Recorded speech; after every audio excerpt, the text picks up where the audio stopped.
In the dim light of the dawning day, Jacob felt the weight of his past looming over him. He had left his uncle Laban, crossing back into the land of his birth, yet an ominous shadow followed him, his estranged brother, Esau. Years ago, Jacob had fled from Esau's wrath after deceiving him out of his birthright and blessing. Now, as he neared Esau's territory, uncertainty and fear gripped his heart. The angel's camp. As Jacob journeyed on, he encountered a divine revelation. Angels of God met him along the way.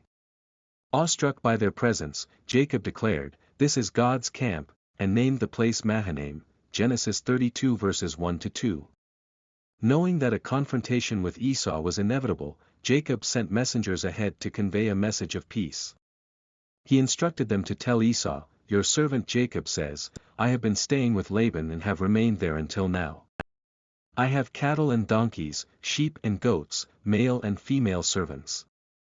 Now I am sending this message to my Lord, that I may find favor in your eyes," Genesis 32 verses 3-5. The messengers returned with news that Esau was coming to meet Jacob, with 400 men. Terrified, Jacob divided his people and flocks into two camps, thinking, if Esau comes and attacks one group, the other group may escape, Genesis 32 verses 6-8. In his distress, Jacob turned to God in fervent prayer.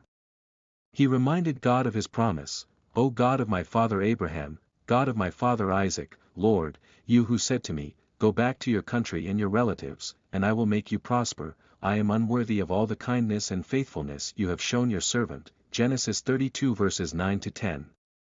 Jacob pleaded for deliverance from Esau's wrath, clinging to God's assurance of prosperity and protection, Genesis 32 verses 11-12.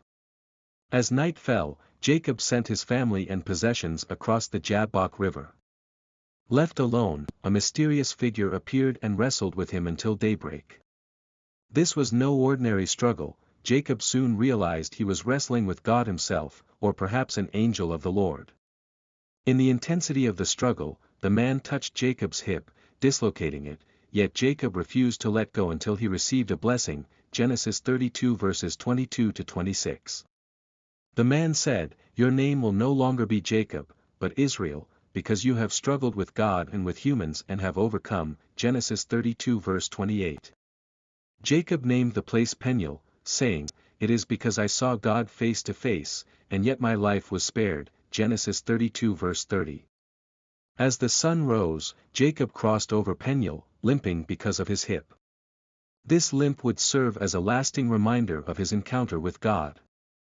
From that day forward, the Israelites refrained from eating the tendon attached to the socket of the hip, honoring Jacob's transformative experience, Genesis 32 verses 31-32. Each of these moments in Genesis 32 is rich with spiritual depth and dramatic tension, making them perfect for a visually immersive and spiritually impactful storytelling experience.